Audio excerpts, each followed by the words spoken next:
మత్తయి సువార్త 18వ అధ్యాయము 15వ వచనం నుంచి 20వ వచనం వరకు ఈ విధంగా వ్రాయబడింది. మరియు నీ సహోదరుడు నీ ఎడల తప్పిదము చేసిన ఎడల నీవు పోయి నీవును అతడును ఒంటరిగా నున్నప్పుడు అతనిని గద్దించుము. అతడు నీ మాట వినిన ఎడల నీ సహోదరుని సంపాదించుకొంటివి. దేవుడు తన పరిశుద్ధ లేఖనాలు దీవించును గాక. ఆమేన్. చదువుకున్న లేఖన భాగాలను బట్టి పరిచర్య చేయడానికి మన మధ్య మన వ్యవస్థాపకులు సుందరయ్య గారు వచ్చి ఉన్నారు. వారి సందేశాన్ని అందించవలసిందిగా ప్రేమతో ఆహ్వానిస్తున్నాను. Welcome sir.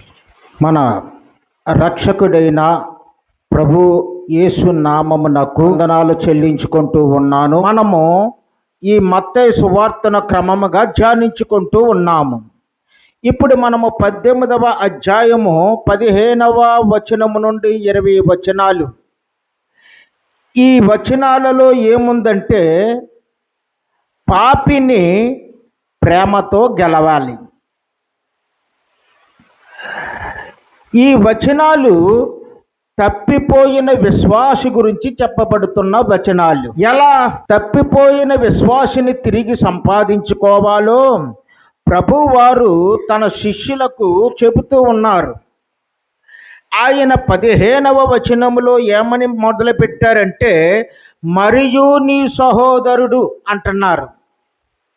ఇక్కడ సహోదరుడు అంటే అర్థం ఏమిటి?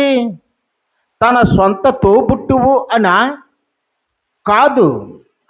ప్రభువు దృష్టిలో, ప్రభు యొక్క దృక్పథములో మత్తయి సువార్త 23వ అధ్యాయము 8వ వచనములో ఆయన అంటారు కదా, మీరైతే బోధకులని పిలువబడవద్దు, ఒక్కడే మీ బోధకుడు, మీరందరూ సహోదరులు. ప్రభువే చెప్తున్నారు, మనమందరము ఎవరమట? సహోదరులము. మీరందరూ సహోదరులు. యేసుక్రీస్తు వారు ఈ ఎవరిని సహోదరులను సంబోధించారంటే ఎవరైతే దేవుని వాక్యము విని ఆ వాక్యమును గైకొని ఆ వాక్య ప్రకారముగా జీవిస్తారో అలా జీవించిన వారిని ఆయన సహోదరులని పిలిచారు. మార్కు సువార్త 3వ అధ్యాయములో యేసు ప్రభు వారు ఒక ఇంటిలోకి వస్తారు. ఆయన ఆ ఇంటికి వచ్చారని తెలిసి ఆ చుట్టుపక్కల ప్రాంతాల్లో ఉన్న ప్రజలందరూ కూడా ఆయన మాటలు వినడానికి వచ్చేశారు. ప్రభు అక్కడ ఆ ఇంటి దగ్గర ఉన్నారు, చుట్టూ జనమున్నారు. ఆ జనమునకు ఆయన బోధిస్తూ ఉన్నారు. అప్పుడు యేసు ప్రభు సహోదరులు ఆయన తల్లి అయిన మరియా వచ్చారు. వచ్చి ఆయన దగ్గరికి రావడానికి చోటు లేక బయటనే నిలబడిపోయారు. మరి అక్కడ ఉన్నవారు చూస్తారు కదా, ప్రభువా మీ తల్లియు మీ సహోదరుడును వచ్చి బయట నిలబడ్డారు అంటే అప్పుడు యేసు ప్రభు చుట్టూ ఉన్న మనుషులను చూసి, ఎవరు నా తల్లి, ఎవరు నా సహోదరుడు, ఎవరు నా తండ్రి చిత్త ప్రకారము చేస్తారో వారే నా తల్లియు నా సహోదరుడును అని చెప్పి వారిని అక్కడ నుండి పంపించి వేస్తారు. అంటే దేవుని దృష్టిలో సహోదరులంటే ఎవరంటే ఆయన వాక్యమందు విశ్వాసం ఉంచి ఆయన చెప్పిన మాటలను శ్రద్ధగా విని ప్రభువు చెప్పినట్టు చేసేవాడే ఆయన సహోదరులు. అంటే సహోదరుడు అంటే ఈ వాక్య ప్రకారముగా సంఘంలో ఉన్న విశ్వాసి. ఇప్పుడు అటువంటి సహోదరుడు మరియు నీ సహోదరుడు నీ ఎడల తప్పిదము చేసిన ఎడల నీవు పోయి, ఈ వాక్య భాగంలో 3 విషయాలు మనము శ్రద్ధగా అర్థం చేసుకోవాలి. సంఘములో ఎవరైనా తప్పు చేస్తే ఆ తప్పును ఎలా సరిదిద్దాలి, తప్పిపోయిన ఆ విశ్వాసిని మరలా ఎలాగా సంఘానికి తీసుకురావాలనే విషయాలు ఈ 6 వచనాల్లో ఉంటాయి. ఒక విషయం ఏమిటంటే ఒంటరిగా అతనితో మాట్లాడాలట. ఎవరన్నా సంఘంలో తప్పు చేశారండి, అది పాపమని మనకు తెలిసింది. మనము పరుషముగా మాట్లాడకూడదు, కోపాన్ని చూపించకూడదు.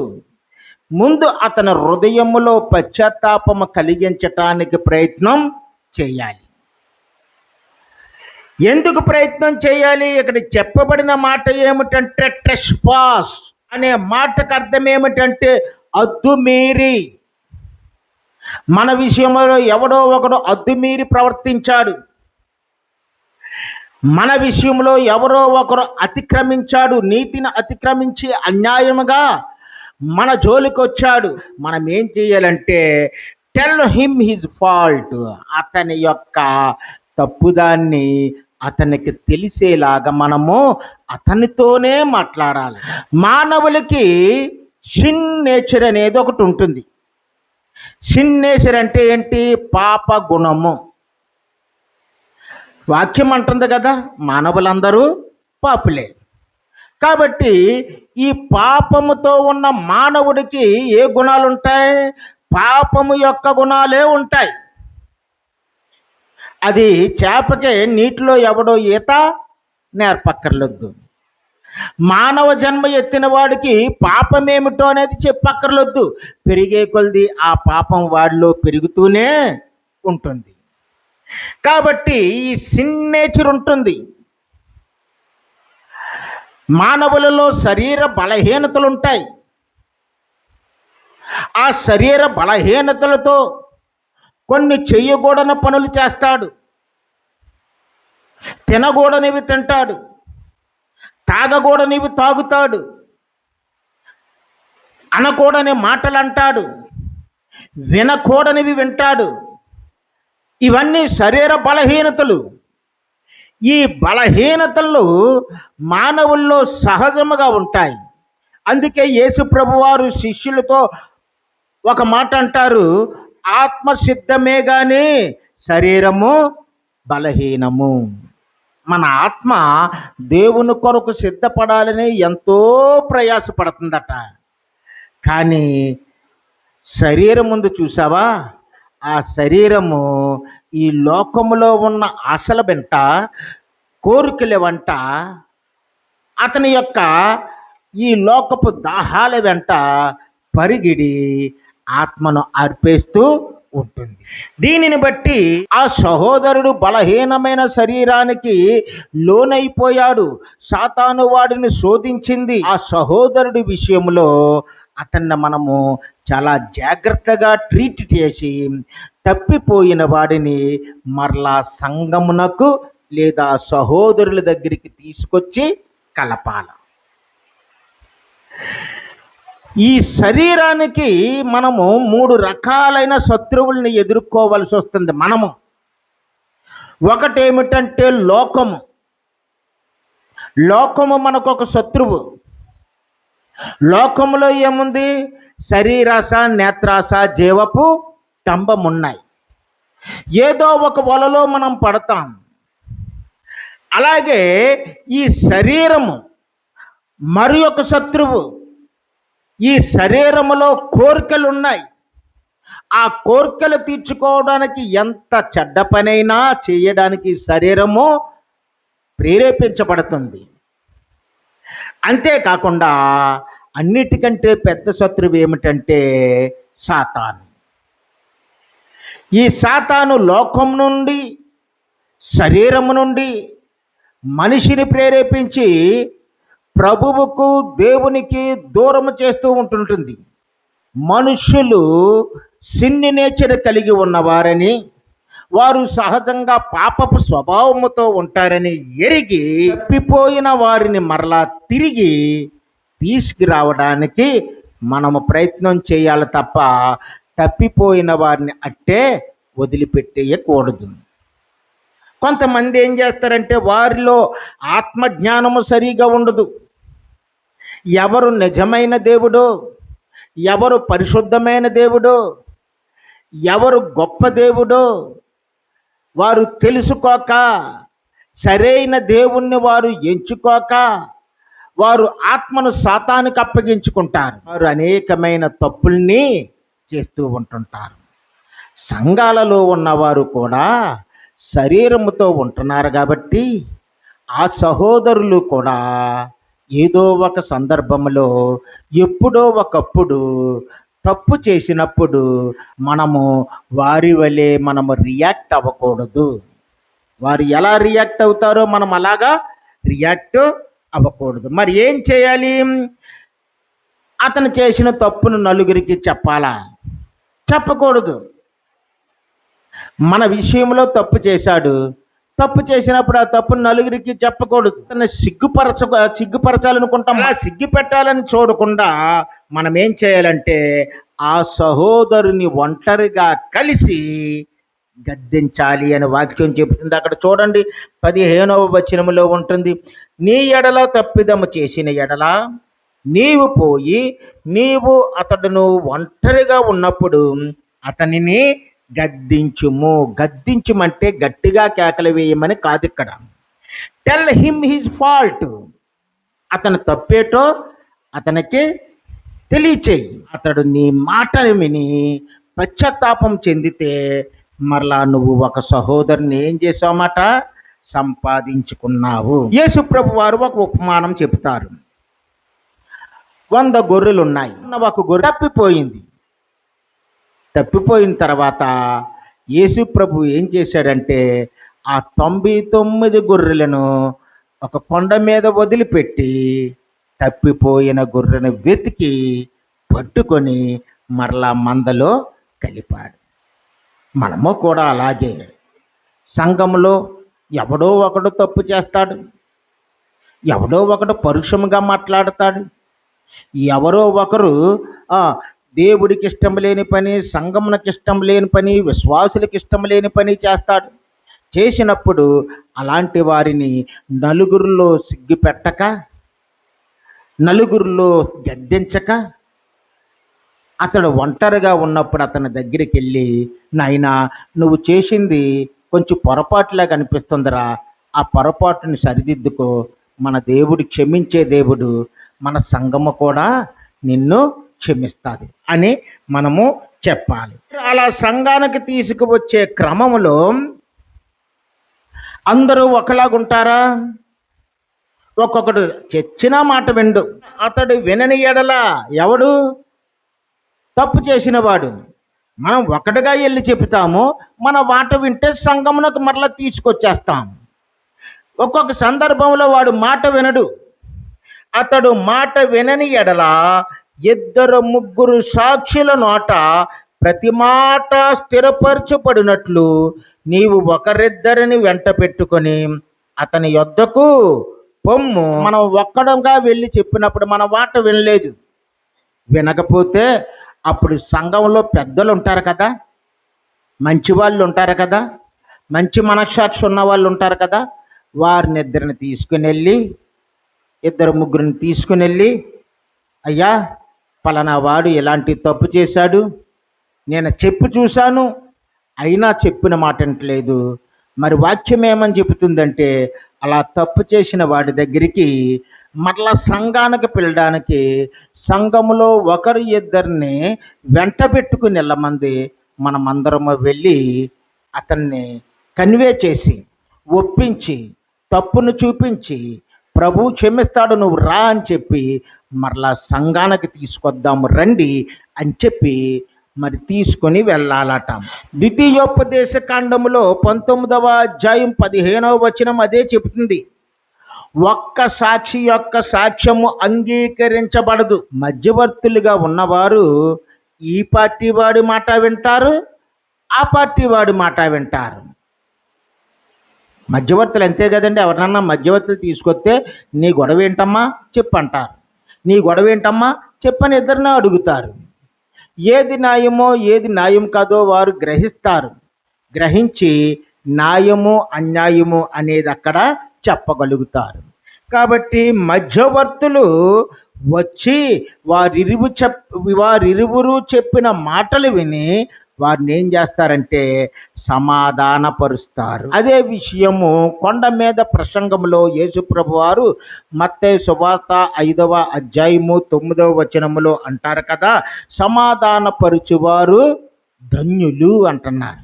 చాలా మంది ఏం చేస్తారు? సమాధానపరచరు. మనము ఎలాంటి వారిగా ఉండాలా క్రైస్తవులు?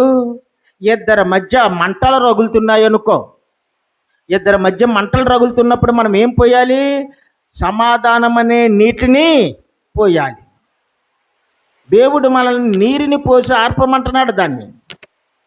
మరి సాతానుడు ఏం చేస్తాడు? ఇద్దరి మధ్య గొడవలు రగులుకుంటున్నాయి అనుకో, ఈ సాతానుడు ఏం చేస్తాడంటే కాస్త పెట్రోల్ అట్టుకెళ్ళి వారిద్దరి మధ్య పోస్తాడు. వారిద్దరి మధ్య పెట్రోల్ అట్టుకెళ్ళి పోస్తాడు. సాతాను పిల్లలు అలాగే చేస్తారు. వీరికి వారికి గొడవలు పెడతారు.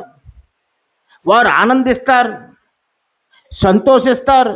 మన యేసు ప్రభువు సమాధానాధిపతి, సమాధానానికి కర్త. ముగ్గురు సాక్షులు వెళ్ళి ఆ సాక్షులు వారిరువురిని సమాధానపరిచినప్పుడు నిజంగా తప్పు చేసిన వాడు తన తప్పు తెలుసుకుంటే మరలా ఎక్కడికి తీసుకురావాలట?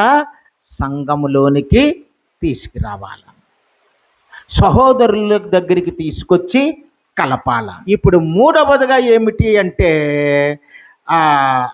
సంఘమే ప్రయత్నము చేయాలట. ఇప్పుడు సంఘములో ఉన్న వారందరూ వెళ్ళాలన్నమాట. ఎలాగా? మత్తయి సువార్త 18వ అధ్యాయం 17వ వచనం చూడండి. అతడు వారి మాటయు వినని ఎడల, వారి మాట అంటే ఏంటి? ఇద్దరు ముగ్గురు సాక్షుల మాట కూడా వినలేదు. అతల బాండే నేను రానన్నాడు, అంతే. అతల బాండే నేను రానన్నాడు. వినని ఎడల ఆ సంగతి సంఘమునకు తెలియజెప్పవలెను. ఇప్పుడు సంఘానికి అంతటికే తెలియచెప్పాల. ఇలాగ పలానా తప్పు చేశాడు, అందుకని ఆ అబ్బాయి వెళ్ళి బ్రతిమాలాడు. ఆ అబ్బాయి వెళ్ళి బ్రతిమాలినా వాడు లొంగలేదు. అయితే పెద్దలుగా మమ్మల్ని తీసుకెళ్ళాడు, మేము తీసుకెళ్ళి మాట్లాడినా పశ్చాత్తాప పడలేదు. కాబట్టి వాడు మన సంఘములో వాడే కదా, వాడు మన బ్రదరే కదా, ఒకసారి సంఘమంతా వెళ్ళి అతన్ని అడుగుదారి ఏమంటాడో చూద్దాము, నడండి అని చెప్పి అతడు వారి మాట వినని ఎడల ఆ సంగతి సంఘమునకు తెలియజెప్పుము. అతడు సంఘపు మాటయు వినని ఎడలా అంటున్నాడు. అతడు ఆ సంఘం మాట కూడా వినకపోయినప్పుడు తర్వాత చూద్దాం. ఇప్పుడు మూడవ స్టెప్ ఎవరు వెళ్ళాలా? సంఘము వెళ్ళాలా. మూడవదిగా ఎవరు వెళ్ళాలా? సంఘం వెళ్ళాలి. అతడు తప్పిపోయాడు, పాపం చేశాడు, అంతే. ఆ పాపం చేసిన వాడిని వదిలేస్తే ఇంకా పాపి అయిపోయి నరకానికి పోతాడు కదా. ఆ బాధ్యత మనదే కదా. అందుకని మూడో స్టెప్ ఏం చేయాలంటే సంఘము వెళ్ళాలి. సంఘం ఎందుకు వెళ్ళాలంటే శిక్షించటానికే కాదు. సంఘం ఎందుకు వెళ్ళాలి? శిక్షించటానికి కాదు. సంఘానికి ఒక క్రమశిక్షణ ఉంటుంది. మనుషులు తప్పు చేస్తే ఆ తప్పు చేసిన వారికి డిసిప్లైన్ నేర్పాలి. సంఘములో ఐక్యత ఉంటుంది. అందరూ ఒక మాటగా ఉండాలి. అందరూ ఒకే ఆలోచనతో ఉండాలి. అందరూ ఒకే భావంతో నడవాలి. ఇలాంటివి సంఘంలో ఉంటాయి. దానికి విరుద్ధంగా ఉంటే వాదమును ఎక్కడికి తీసుకురావాలంటే సంఘము దగ్గరికి తీసుకురావాలి. అపోస్తులుడైన పౌలు గారు సేవ చేస్తూ ఉన్నారు. అపోస్తుల కార్యాలలో 15వ అధ్యాయములో కనపడుతుంది. అక్కడికి యెరూషలేము నుండి యూదులుగా ఉండి క్రీస్తులోనికి మారిన వారు వచ్చారు. వారు యూదులు క్రీస్తుని అంగీకరించారు. అక్కడున్న విశ్వాసులు అన్యులు ఎక్కువ ఉన్నారు. అయితే మీరు మోసే ధర్మశాస్త్రాన్ని పాటించాలి, సున్నతి పొందాలి అన్నారు. ఈ రెండు ఆచారాలని మీరు ఆచరిస్తే గాని మీకు రక్షణ వచ్చినట్టు కాదు అన్నారు. మరి పౌలు అంటాడు రక్షణ అంటే మోసే ధర్మశాస్త్రము సున్నతి కాదు, రక్షణ అంటే యేసు ప్రభు యొక్క కృప మాత్రమే. మేము కృపచేతనే, వారు కృపచేతనే రక్షింపబడ్డారు అని ఆయన అంటాడు. కృపచేతనే రక్షింపబడ్డారంటారు. వీళ్ళంటారు లేదు లేదు, సున్నతి పొందాలి, మోసే ధర్మశాస్త్రాన్ని ఆచారాల్ని పాటించాలని వీళ్ళంటారు. ఈ గొడవ అలాగలాగా పెరిగింది. పెరిగి చివరికి వాళ్ళు ఏమనుకున్నారంటే ఈ విషయాన్ని యెరూషలేములో ఉన్న పెద్ద సంఘానికే తెలియపరుద్దాం. ఈ మ్యాటర్ని ఎక్కడికి తీసుకెళ్లారు? సంఘములోనికి తీసుకెళ్లారు. ఆ సంఘములో పేతురు మాట్లాడాడు, ఆ సంఘములో యాకోబు కూడా మాట్లాడాడు. యాకోబు కూడా మాట్లాడి అన్యులు సున్నతి పొందవసరం లేదు, మోసే ధర్మశాస్త్రం ఆచరించక్కర్లేదు, కానీ గొంతు పిసికిన దానిని, విగ్రహాలకు అర్పించిన దానిని, రక్తము చిందించకుండా చేసిన దానిని తినకుండా ఉంటే చాలు, వారు ఆ పనులు మాత్రం మానుకుంటే చాలు అని చెప్పి ఆ సంఘము వారిని సెటిల్ చేసి పంపిస్తుంది. అంటే ఏ విషయమైనా మనుషుల మధ్య ఆ విషయము తగాదాగా మిగిలిపోతే ఆ తగాదా తీర్చుకోవడానికి మనకేముందన్నమాట? సంఘము అనేది ఉంది. అంటే సంఘం అంతా వెళ్ళి అడిగింది. వెళ్ళి అడిగినా వాడు నేను ససేమేరా అన్నాడు. అంటే కొన్ని మొండి గొర్రెలు ఉంటాయి, అవి పట్టుకున్నా ఇంకా వదిలిపెట్టవు. నేను రాను, మీరేం చేస్తే చేసుకోండి, నేను రానంటాడు. మరి ఎవరు చెప్పినా వినకుండా ససేమేరా అనేవాడిని ఏమని చేయమంటుందంటే అక్కడ చూడండి, మరి ఆ వచనములో అతనిని నీకు అన్యునిగాను, అంటే యేసుక్రీస్తుకు సంబంధము లేనివాడిగా, అన్యునిగాను, సుంకరిగాను, అంటే ఆ రోజుల్లో సుంకరులను పాపులుగా చూసేవారు. సుంకరిగాను ఎంచుకొనుము అంటే సంఘము చెప్పినప్పుడు కూడా వాడు చెప్పిన మాట వినకుండా అందరినీ చేదరించి వెళ్ళగొట్టి వాడు ధిక్కార స్వరముతో ఉన్నప్పుడు అలాంటి వాడిని మనం ఏం చేయాలంటే అప్పుడు అన్యునిగా, సుంకరిగా మనము ఎంచుకోవాలట. మరి అలా ఎంచుకొని అతన్ని వదిలిపెట్టేస్తామా? వదిలిపెట్టకూడదట. వదిలిపెట్టకుండా అతని నిమిత్తము ప్రతిరోజు దేవుణ్ణి వేడుకోవాలట. ఆ ప్రార్థన ఎలా చేయాలంటున్నాడట ఇక్కడ 18వ అధ్యాయం 18వ వచనం అదే చెప్తున్నాడు. ఇక్కడ ఏమని చెప్తున్నాడు? భూమి మీద మీరు వేటిని బంధింతురో అవి పరలోకమందును బంధింపబడును, భూమి మీద మీరు వేటిని విప్పెదరో అవి పరలోకమందును విప్పబడినని మీతో నిశ్చయముగా చెప్పుచున్నాను. మీరేమని బంధిస్తారు? ప్రభువా మమ్మల్ని ధిక్కరించిపోయాడు కాబట్టి, మా మాట వినలేదు కాబట్టి వాడికి ఏ సాయం చేయకు ప్రభువా అని ప్రార్థన చేస్తారా? మీరు చేయకూడదట. ఈ బైబిల్లో చాలా విషయాలు మనకు అర్థం కానివి, అలాగే అసలు చేయకూడదట. ఈ భూమి మీద మీరు వేటిని బంధింతిరో అవి పరలోకములోను, అంటే దేవుడు కూడా వాటిని పరలోకంలో బంధింపబడినంటే అవి పరలోకంలో ఉంటాయని కాదు, అక్కడ అంతా దేవుడి చేతిలోనే ఉంటుంది. పరలోకంలోనూ బంధింపబడతాయి. ఉదాహరణకు ఒక తాగుబోతు సంఘంలో ఉండి అతను ఎంతకే తాగుడు మానడు, చెప్పితే విండు. విన్నప్పుడు మనం మన ప్రార్థనలో ఏం చేయాలంటే, ప్రభువా నువ్వు చెప్పావు కదా వాక్యం, భూమి మీద మీరు వేటిని బంధింతే నేను పరలోకములో వాటిని బంధింతానని, అతని తాగుడిని బంధించు ప్రభువా. ఏమనాలా? అతని తాగుడిని బంధించు. మరి చాలామంది ఈ లోకములో చెడిపోయిన జీవితం జీవిస్తూ ఉంటుంటారు, నానా రకాల మార్గాలలోనికి పోతూ ఉంటుంటారు. అది జ్ఞాపకం చేసుకోవాలి. ప్రభువా చిన్న కుమార్తె అలా చెడిపోతుందయ్యా, అది పాపము, విరోధము కదా, ఆమెకు శాపం తీసుకొస్తుంది కదా అయ్యా. ఆ శాపము తీసుకొచ్చే ఆ పాపము జోలికి, ఆ పాపపు మార్గంలోనికి ఆమె వెళ్ళకుండా నేను ఇక్కడ బంధిస్తున్నాను తండ్రి, నువ్వు పరలోకములో కూడా బంధించు. అలాంటి ప్రార్థన చెయ్యాలి. అంతేగాని వాళ్ళకి రావాల్సినవి రాకుండా అడ్డుకో తండ్రి.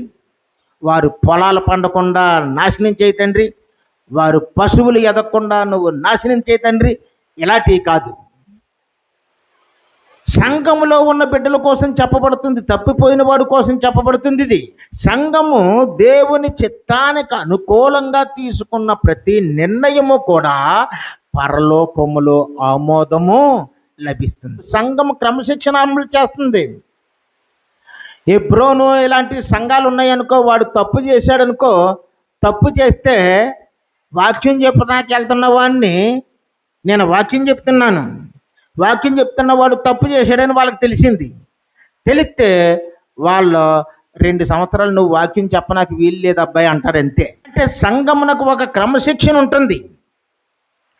ఆ క్రమశిక్షణ అమలు చేసినప్పుడు దేవుడు వాటిని ఏం చేస్తాడన్నమాట, ఆమోదిస్తాడు. అప్పుడు ఈ సంఘం అంతా ఏం చేస్తుంది, వారి కోసం ప్రార్థన చేస్తుంది. దేవుడు ఆ ప్రార్థనని వింటాడు. అతను చేసిన తప్పును చూస్తాడు. అతని యొక్క హృదయాన్ని మార్చడానికి ప్రయత్నం చేస్తాడు. ప్రయత్నం చేసినప్పుడు ఆ పాపము చేసిన వ్యక్తి తన పాపానికి నిజముగా ప్రాయశ్చిత్తం పొందినప్పుడు మరి సంఘం ఏమనుకుంటుందంటే, నిజంగా వాడు దుఃఖపడుతున్నాడు రా, బాధపడుతున్నాడు రా, దేవుడు వాడిని క్షమించినట్టుకున్నాడు, అందుకని కుమ్ములు పోతున్నాడు, నరండి వెళ్ళి తీసుకొద్దాం అని చెప్పి వెళ్ళి ప్రార్థన చేసి తీసుకొచ్చినప్పుడు ఇప్పుడు పరలోకములో బంధించింది. ఇప్పుడు దేవుడు ఏం చేస్తాడంటే పరలోకములో విప్పుతాడంటే, ఇప్పుడు మునుపటి వలె, ఎప్పుడైతే విప్పటం అంటే ఏంటి, మునుపటి వలె ఏ గౌరవం అయితే ఉందో, ఇందాక చెప్పాను కదా ఉదాహరణ, 2 సంవత్సరాలు వాక్యం చెప్పకూడదని, మునుపు పోగొట్టుకున్న గౌరవాన్ని తిరిగి మరలా దేవుడు అతనికి ఇవ్వటము జరుగుతుంది. కాబట్టి మరి ఈ విషయాలు సంఘములో ఉన్న తప్పిపోయిన విశ్వాసి గురించి చెప్పబడిన విషయాలు. 19వ వచనంలో ఏమని చెప్పబడింది, మరియు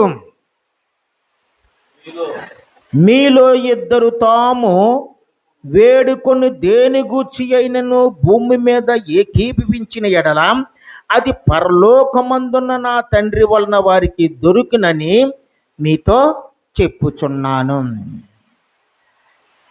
మీలో ఇద్దరు లేదా ముగ్గురు ఏకీభవించి ప్రార్థన చేస్తే, ఆ ఏకీభవించి చేసిన ప్రార్థన ప్రభువుకు అనుకూలముగా ఉంటే పరలోకమున ఉన్న తండ్రి దాన్ని ఆమోదిస్తాడట. పేతురును చెరసాలలో వేసేశారు. అయితే సంఘం ఏం చేస్తుందంటే దుఃఖముతో ప్రార్థన చేస్తుంది, భారముతో ప్రార్థన చేస్తుంది. ఆ ప్రార్థన ప్రభువు దగ్గరికి వెళ్ళింది. వెంటనే ప్రభువు ఆమోదించాడు. ఆమోదించి ప్రభువు దూత ఆ జైలు గదిలోకి వచ్చేసింది. దూత స్పర్శ తగిలిన వెంటనే చేతుకున్న సంఖ్యలు ఏమైపోయాయి, విడిపోయాయి, బయటికి వచ్చేసారు. అంటే ఇక్కడ ఎక్కడ ఇద్దరు ముగ్గురు కూడి మీరు ప్రార్థిస్తారో వారు ప్రార్థన నేను వింటానంటున్నాడు. అందుకే సంఘము చెరసాలలో ఉన్న వారి కోసం ప్రార్థన చేయాలి. మన చుట్టూ చాలామంది చెరసాలలో ఉన్నారు. అలవాట్లు, దురలవాట్లు, చెడు అలవాట్లు, పాపపు అలవాట్లు ఇవన్నీ సంఖ్యలైపోయి వారిని కట్టేశాయి. నిజమైన దేవుణ్ణి తెలుసుకోకుండా, నిజమైన దేవుడి దగ్గరికి రాకుండా, మారు మనసు పొందకుండా, రక్షణ లేకుండా నరకానికి పోవడానికి సాతానుడు వారిని బంధించి ఉంచేశాడు. ఇప్పుడు మీరేం చేయాలంటే, ప్రభువా వారి యొక్క బంధకాలు విడిపించని ప్రార్థన చేయాలి. ఆ విధంగా ప్రార్థన చేసినప్పుడు పరలోకమున ఉన్న తండ్రి నిజముగా దాన్ని ఆమోదించి వారి బంధకాలనే తెంచివేస్తాడు. అపోస్తుల కార్యాల్లో అదే జరిగింది. సంఘము ఆసక్తితో, అత్యాసక్తితో ప్రార్థన చేయగా అని ఉంటుంది అక్కడ. సంఖ్యలు విడిపించబడ్డాయి, చెరసాల తెరవబడింది, పేతురు బయటకు వచ్చి మరలా సువార్త చేయటం ప్రారంభించాడు. ఇప్పుడు మనము ఎవరైనా సంఘములో తప్పిపోతే, ఎవరైనా సంఘము నుండి దూరమైపోతే, ప్రభువు సన్నిధికి దూరమైపోతే మనము వారి నిమిత్తము ప్రార్థన చేయాలి.